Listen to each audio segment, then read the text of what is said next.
The tabernacle in the wilderness was 18 feet by 45 feet. Certainly not room for 2 million people. So every man had his own tabernacle. This is it. Tallit and tent. They're the same root word. The tent ministry didn't start with Oral Roberts. It started in Numbers. They put on the prayer shawl, quoting Psalms 104, 1 and 2. Bless the Lord, O my soul, who covers himself with light as with a garment. And then after they got through praising the Lord, then they just simply folded the prayer shawl, and they had their prayer closet instantly formed, and they prayed the delicate, sensitive prayers of forgiveness of sin or whatever else they wanted to pray, that they didn't want anybody else to hear, that they didn't want to see reported in the newspaper. And when they got through, they lifted it, and they'd just been to church. You know how complicated we've made going to church? Every Jewish person knew instantly what Jesus was talking about when he talked about the prayer shawl.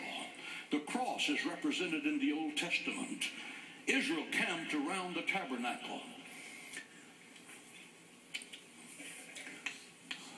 This would be the tabernacle.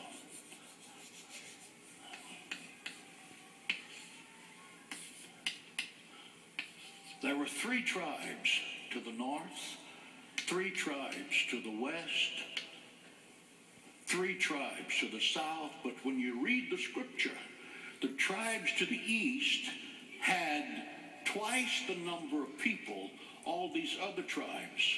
So you had something that looked like this. Now they're going to put that on the Trinitron.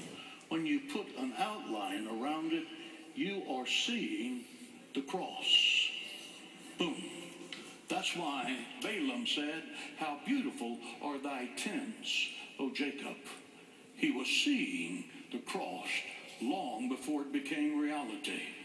Those men were standing before the tabernacle. And he said, the shout of a king is among them. Say that with me. The shout of a king is among them.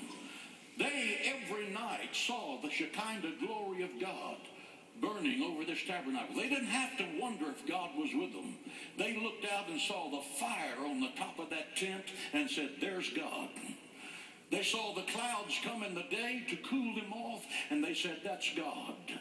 When the manna fell every morning, they said, that's God's bakery, dropping the food. Let's go get it. They had a very real working relationship that God was their source of provision. They were standing in front of the tabernacle with their prayer shawls out over their head, praising God to the tops of their lungs because he had drowned Pharaoh in the Red Sea and turned the mightiest man in the world to fish food in a matter of seconds. He divided the Red Sea. He rained manna. He brought water from a rock. He was the cloud by day